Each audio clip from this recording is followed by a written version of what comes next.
네, 안녕하세요. 주식은 역시 끼리끼리세 끼리씨입니다. 안녕하세요, 여러분들. 자, 오늘의 경제 뉴스 확인해보도록 하겠습니다. 첫 번째, CPI가 발표가 되었습니다. 그 결과가 어떤지, 그리고 우리는 어떻게 해석을 해야 되는지 보도록 하겠습니다. 다음으로 두 번째, 오늘 오랜만에 삼성전자가 말 그대로 급등 가까이 하고 있는데요. 그런데 주가가 오르고 나니까 야, 지금이라도 손절을 할까 이런 생각을 해볼 수 있을 것 같습니다. 한번 거기에 대한 시각을 보도록 하고요. 다음으로 세 번째, 북한 관련주로 꼽히는 기업들이 몇 가지가 있습니다. 보통 그걸 우리는 대북 관련주라고 한대요. 그런데 그 주식이 이제 결국은 북한을 손절을 했다고 합니다. 그리고 마지막입니다. 요즘 가장 시끄러운 부분 중 하나인 것 같아요. BTS 군대 갈까? 여기에 관련된 내용과 그 다음에 하이브는 어떻게 할지 그런 것들도 한번 보도록 하겠습니다. 매일매일 주를 위한 경제뉴스 10분 정리. 오늘은 22년 4월 13일 수요일입니다. 같이 공부하시죠. 렛츠 기릿!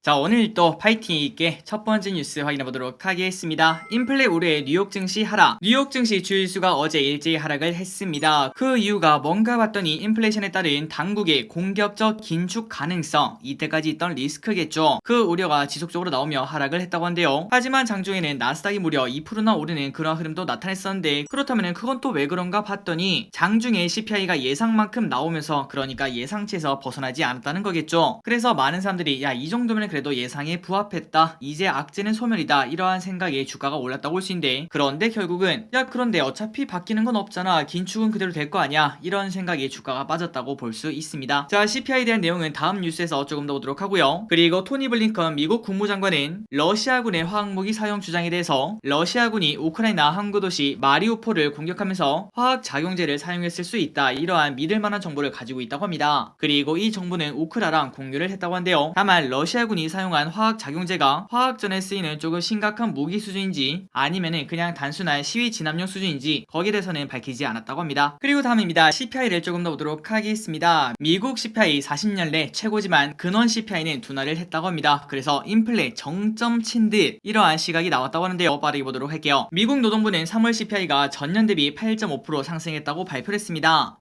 이는 40년 내에 최고치인 것은 물론 그러니까 매우 심각하다는 거겠죠. 그리고 예상치인 8.4도 소폭 웃돌았다고 한대요. 하지만 그 와중에 근원 CPI가 예상보다 낮게 나왔다고 한데, 참고로 근원 CPI가 뭔가 봤더니 변동성이 심한 식품, 그 다음에 에너지, 이 두 가지를 제외한 물가 지수라고 생각하시면 될 것 같습니다. 자, 그러니까 식품이나 에너지 같은 경우에는 크게 쭉 올라가다가 어느 순간은 쭉 떨어지는 그런 흐름을 나타내죠. 그런데 그걸 딱 제하고 봤더니 야, 이 정도면 물가 상승이 그렇게 심하진 않네, 이러한 얘기가 나왔다는 겁니다. 그리고 플러스 최근 들어 상하이 봉쇄 등으로 유가도 하락하고 있기 때문에 4월 CPI는 하락할 것이다, 이러한 기대가 나와 있고, 그러다 보니 시장에서는 인플레이션이 최악은 지났다, 이러한 안도감이 나온다고 합니다. 자, 그렇다면 당장 주가가 팍팍 치고 올라갈지는 잘 모르겠지만, 그런데 지금부터는 이게 진짜 지난지 확인하는 시기라고 볼 수 있겠죠. 그리고 이 인플레가 정점을 지났다, 그러한 신호가 하나둘씩 나온다면 그때부터는 지금까지 눌렸던 성장주가 또다시 올라가는 그러한 흐름이 나올 수 있을 것 같습니다.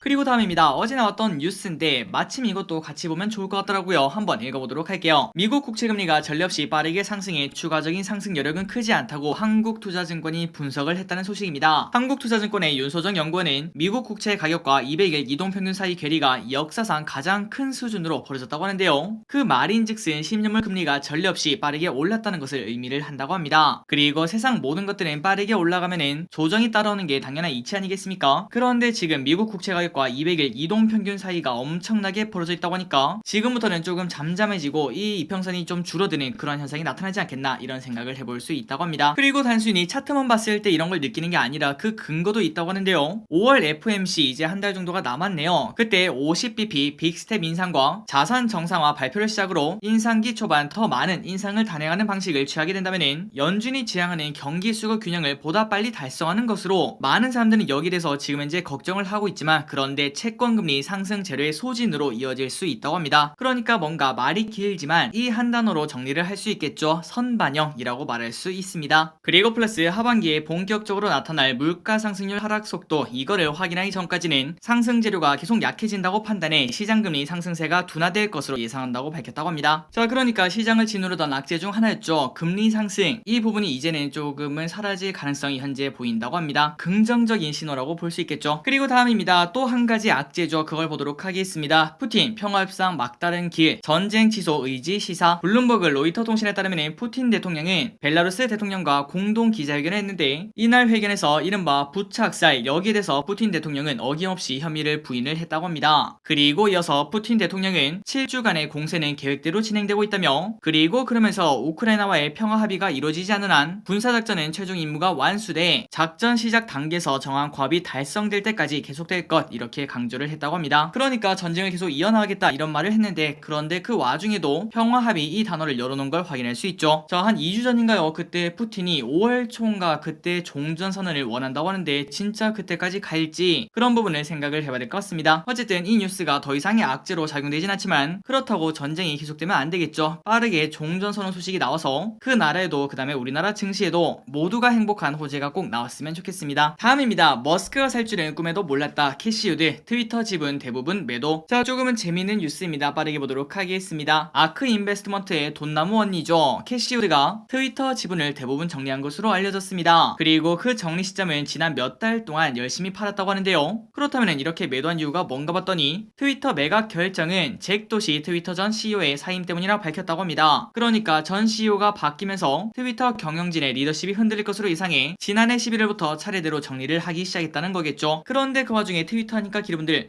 잠깐만 누가 샀다고 하지 않았나 이런 생각을 하실 것 같습니다. 맞습니다. 일론 머스크죠. 열심히 캐시우드가 트위터를 팔 때 그때 머스크는 트위터 전체의 9.2%에 해당하는 7,300만 주나 매수를 했다고 합니다. 그래서 이를 두고 캐시우드는 머스크에게 트위터 매수 계획이 있을 줄 몰랐다면서 트위터가 상승 모멘텀을 잡은 거는 진짜 예상 밖이다 이렇게 밝혔다고 합니다. 그렇다면 캐시우드가 팔았을 때 흐름과 그 다음에 일론 머스크가 샀을 때 흐름, 그 흐름을 한번 볼까요? 자, 여기 보시면은 이건 일단 주봉입니다. 작년부터 이어지는 차트인데 캐시우드가 연말부터 팔았다고 하니까 여기 그때부터 쭉쭉쭉쭉 떨어지는 그 와중에 지속적으로 매도를 했다고 볼 수 있고요. 그런데 그 반면 일론 머스크는 사자마자 그 소식이 바로 나오며 주가가 급등하는 걸 우리가 확인할 수 있습니다. 그러니 일단 딱 이것만 봤을 때는 일론 머스크가 더 좋은 투자를 했다고 생각을 해볼 수 있겠네요. 다음입니다. 애플 AR 헤드셋 출시 내년으로 미뤄질 것. 애플이 지난해부터 개발 중인 AR VR 헤드셋 출시 일정이 원래는 올해 말이었는데 내년으로 밀릴 수 있다, 이러한 전망이 나온다고 합니다. 자, 그렇다면 그 말을 누가 했나 봤더니 바로 홍콩의 한 애널리스트라고 한데요. 애플이 헤드셋 출시를 내년 1분기로 미뤘고 내년 한 해 동안 100만 대에서 150만 대 정도를 판매할 것이라고 전망을 했다고 합니다. 아마도 그 중에 한 명은 저 기리시 아마도 한 개쯤은 사지 않을까 이런 생각을 해볼 수 있겠네요. 또 이런 거를 직접 해봐야지 투자에 도움이 된다고 생각을 해볼 수 있겠죠. 어쨌든 계속 보자면은 다른 회사 제품과 비교해 애플이 직접 설계한 칩을 장착한 것이 가장 큰 차별점이라며 카메라를 포함해 10개 이상의 센서를 장착해 소니와 센서 제조사들의 매출이 오를 것이라고 설명을 했다고 합니다. 그렇다면 아마도 연말이 되기 전에 AR, VR 헤드셋 여기에 걸리는 관련주가 또 오르겠구나 이런 생각을 해볼 수 있겠네요.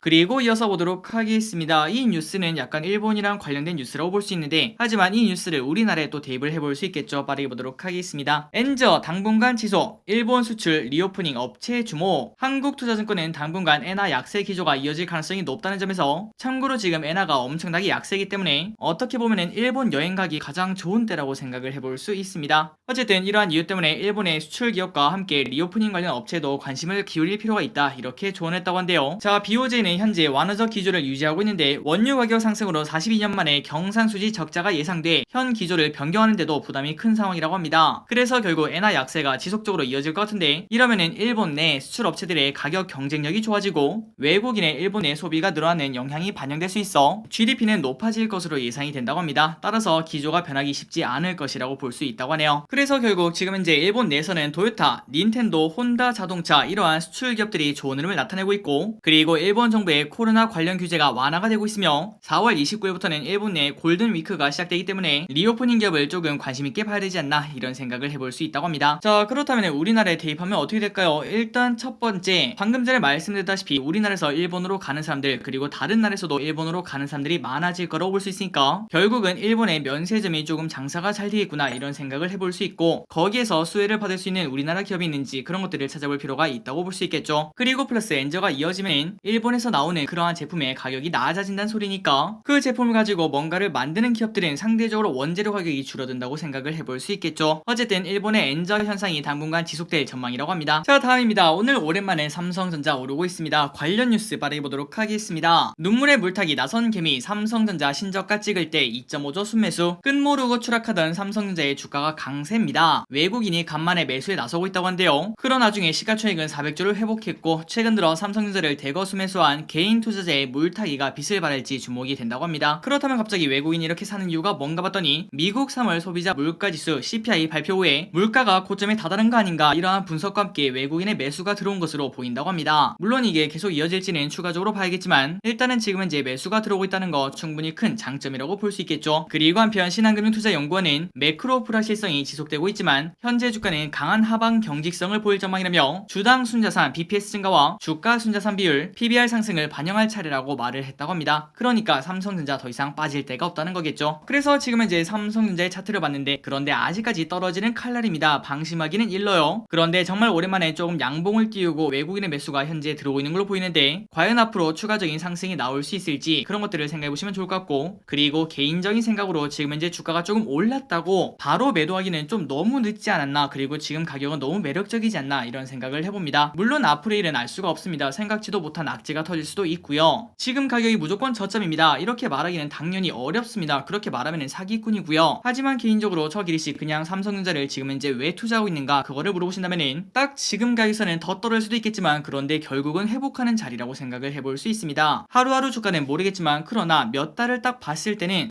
이 정도면은 지금보다 더 떨어져도 결국은 빠르게 돌아올 것이다, 이런 생각을 해볼 수 있다는 거겠죠. 그렇기 때문에 여러분들 최소한 7만원 밑에서 빠르게 매도하는 것보다는 정말 지긋지긋하고 꼴보기 싫더라도 그래도 일단 조금 더 들고 가시는 게 어떻겠나, 이렇게 말씀드리고 싶습니다. 자, 여러분들 올해 안에 꼭꼭 삼성전자가 좋은 투자로 마무리되길 진심으로 바랍니다. 자, 다음입니다. 북한 관련주가 북한을 손절했다는 소식이 나왔습니다. 무슨 소리인지 보도록 할게요. 아난티 금강산 리조트 손상 처리 사업 완전 정리. 자, 아난티 하면은 정말 대표적인 대북주라고 꼽을 수 있었습니다. 그 이유는 아난티가 바로 금강산 관광특구에 과거에 골프장 그 다음에 리조트를 가지고 있었기 때문이죠. 하지만 결국 이 아난티는 이번 정부에서 조금 기대를 가졌지만 그런데 결국은 좋은 소식이 나오지 않았고, 그리고 플러스 정부까지 또 바뀌었기 때문에 이제는 더 이상 미래가 없다, 이렇게 생각을 했는지 골프장 과 리조트 자산을 재무적으로 손상 처리할 방침이라고 합니다. 그리고 참고로 이 아난티의 골프장과 리조트는 2008년 5월에 개장했는데 이 자산의 가치가 얼마나 되는가 봤더니 무려 507억 원 수준의 자산이라고 합니다. 그런데 우리가 딱 봤을 때 그냥 일단 가만히 냅두면 되지 않나, 이런 생각을 해볼 수 있을 것 같은데요. 그런데 이럴 만한 이유가 있었다고 합니다. 최근 위성사진 분석 결과 소승용 건물 10개가 부분 철거된 장면이 포착된 데다가 북한 관련 악재가 터질 때마다 주가가 요동쳐 아예 사업 포기 쪽으로 가닥을 잡은 것이라고 말을 한다고 합니다. 그러니까 애초에 북한에 있는 아난티 건물이 현재 철거가 되고 있으며, 그리고 플러스 그 와중에 아난티 주가가 회사 가치와는 무관하게 뭔가 어디서 만난다 이런 얘기가 나오면 쭉 올라갔다가 못 만났다 하면 떨어지고, 그리고 또 이번에는 뭐 철도를 깐다 그런 말 하면 쭉 올라갔다가 그 다음에 미사일 쏘면 또 떨어지고, 그런 식으로 주가가 요동치기 때문에 이번에 그냥 완벽하게 손절을 친다고 합니다. 그래서 아난티는 앞으로 금강산 사업을 정리한 한편 국내 럭셔리 리조트 플랫폼은 더 확장한다, 이러한 계획을 가진다고 한데요. 아난티 관계자는 향후 국내와 해외에서 고급 리조트 브랜드를 확충하는 데 집중한다고 합니다. 자, 한때 저 길이 또 주식을 투자하고 얼마 지나지 않아서 그때 대북주가 진짜 유행이었습니다. 그래서 저 길이 또 진짜 아무것도 모르지만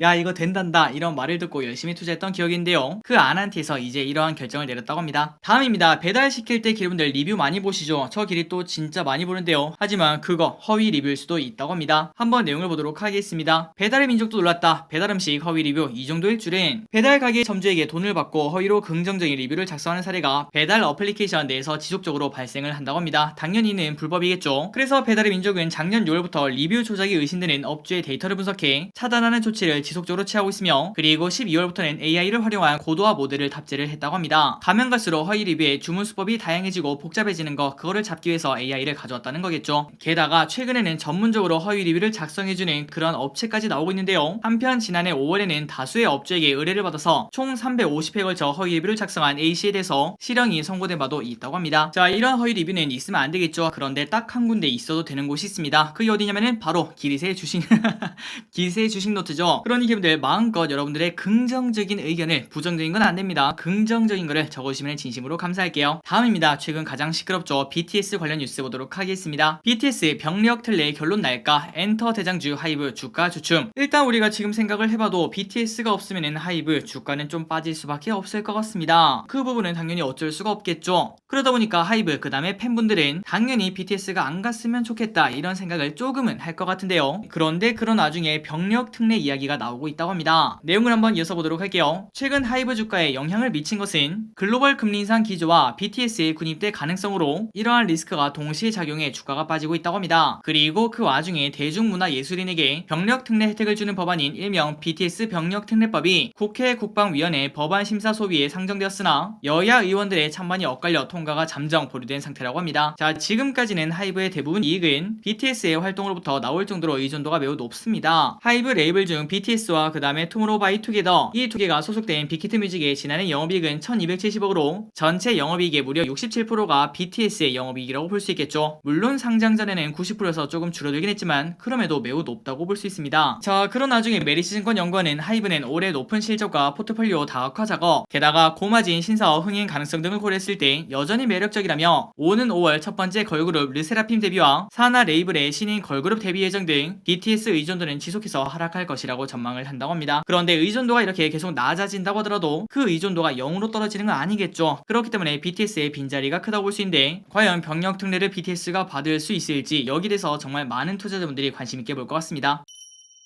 자, 오늘의 기업 두 가지를 정말 빠르게 슉슉슉 샥샥샥 보고 끝내보도록 하겠습니다. 현대모비스, 현대차그룹과 함께 성장, 목표가 25만원. 자, 개인적으로 현대모비스 지금 사면은 20%는 충분히 오를 수 있는 그런 갭이라고 보고 있습니다. 한번 그 이유를 보도록 할게요. 대신증권은 현대모비스에서 현대차그룹과 함께 성장할 것이라며 목표가는 25만원으로 분석을 시작을 했다고 합니다. 참고로 전날 기준 종가는 20만 6,500원이라고 한데요. 그러니까 목표가까지 20%가 오를 수 있다고 하는데 그 이유가 뭔가 봤더니 지난해 기준 현대차, 기아양 매출 비중은 각각 40%와 33%로 말 그대로 현대모비스는 현대차랑 기아가 잘 나가면은 같이 성장하는 그런 구조인데 작년부터 24년까지 현대차, 기아의 판매량 증가세를 보면은 연평균 4.6% 성장할 것으로 보인다고 합니다. 이에 따라 당연히 현대모비스도 성장을 한다는 거겠죠. 그래서 목표 주가는 올해 주당 순이익 29,335원에 목표 주가 순이익 비율 8.5배를 적용을 했다고 합니다. 그리고 이 8.5배는 왜 나왔나 봤더니 타겟퍼는 글로벌 경쟁사 그룹 평균값의 15%를 할인했다고 하는데 할인 이유는 그냥 단순히 우리가 한국이라서 이게 아니라 경쟁사 대비 그룹 내 전소, 캡티브 물량 비중이 높다는 것을 고려한 것 이렇게 설명을 했다고 합니다. 그러니까 사실상 현대모비스가 현대차 그 다음에 기아 여기에 집중되어 있기 때문에 말 그대로 조금은 성장이 닫혀있지 않나 이런 생각을 해볼 수 있다는 거겠죠. 그래서 현대모비스의 실적을 봤을 때 쭉쭉 성장을 하고 있습니다. 성장을 멈추지 않아요. 거의 연평균 10% 정도의 성장을 하고 있는데 그 와중에 올해 예상판은 7배밖에 되지 않는다고 합니다. 그리고 내년에는 6배, 그리고 내후년에는 5배인데요. 그런데 최근 5년간 평균퍼를 보면은 최저 9.7이고 평균은 거의 12, 13 정도 되는 걸 확인할 수 있죠. 그렇기 때문에 지금 가격은 충분히 매력적이라고 볼 수 있고, 그런데 월봉을 봤더니 야 무슨 월봉이 이럴까요? 지속적으로 엄청나게 장기간 동안 박스인 걸 확인할 수 있는데 그래서 우리가 이걸 봤을 때 조금 답답하다고 생각을 해볼 수 있겠지만 그런데 다시 생각해보면은 박스 하단에 도착했을 때 여기가 한 번, 여기가 두 번, 여기가 세 번, 그러니까 보라색 선이 120월선 이 라인에 떨어지고 나면은 거기까지 다시 올라가는 걸 우리가 확인할 수 있었습니다. 그러니까 지금 현대모비스도 충분히 올라간다고 볼 수 있고, 그리고 플러스 그 근거는 단순히 차트만 보는 게 아니라 실적을 봤을 때 지속적으로 성장을 하고 있었죠. 그렇기 때문에 충분히 25만원 그 라인까지는 노려볼 수 있지 않을까 이런 생각을 조심스럽게 볼 수 있을 것 같습니다. 한번 기분들 공부해보시기 바래요. 게다가 이거 하나만 더 보도록 하겠습니다. 현대모비스의 퍼 차트 그 다음에 PBR 차트인데 여기를 보시면 코로나 때 떨어진 그 위치까지 PBR 차트와 그 다음에 PR 차트가 떨어지는 걸 확인할 수 있습니다. 고로 지금 실적의 지금 가격은 거의 코로나 위기까지 떨어졌다 이런 생각을 해볼 수 있겠죠. 충분히 저가 매력 당연히 살아있다고 볼 수 있습니다. 마지막입니다. 인터로조 1분기부터 깜짝 실적 예상. 이베스트 증권은 인터로조에 대해서 1분기부터 호실적을 예상하며 수출 증가로 올해 사상 최대 영업이익이 기대된다고 전망을 했습니다. 투자 의견 매수 목표 주가 44,000원을 유지. 자, 내용은 정말 심플합니다. 실적이 계속 좋아진대요. 22년도 예상 매출액은 전년비 22%나 증가한 1,426억원, 그 다음에 영업이익은 무려 46%나 증가할 것으로 예상이 된다고 합니다. 그리고 참고로 인터로조는 렌즈를 판매하는 기업이죠. 그리고 실적을 보면은 올해 그 다음에 내년 쭉쭉 성장하는 걸 확인할 수 있고요. 그리고 그런 기대를 가지고 지속 지속적으로 주가가 슬금슬금 올라가는 걸 우리가 확인할 수 있습니다. 충분히 실적이 좋기 때문에 추가적인 상승 당연히 기대를 해볼 수 있겠죠. 실적은 항상 오르니까요. 이 기업도 최근 들어 좋다는 얘기가 많아지고 있는데 한번 기름들 공부해보시면 좋을 것 같습니다. 자, 오늘 또 이렇게 같이 공부해주셔서 진심으로 감사합니다. 항상 이렇게 열심히 공부하신 여러분들 당연히 성공하실 거라고 생각해요. 지금까지 키리셨습니다. 빠이요.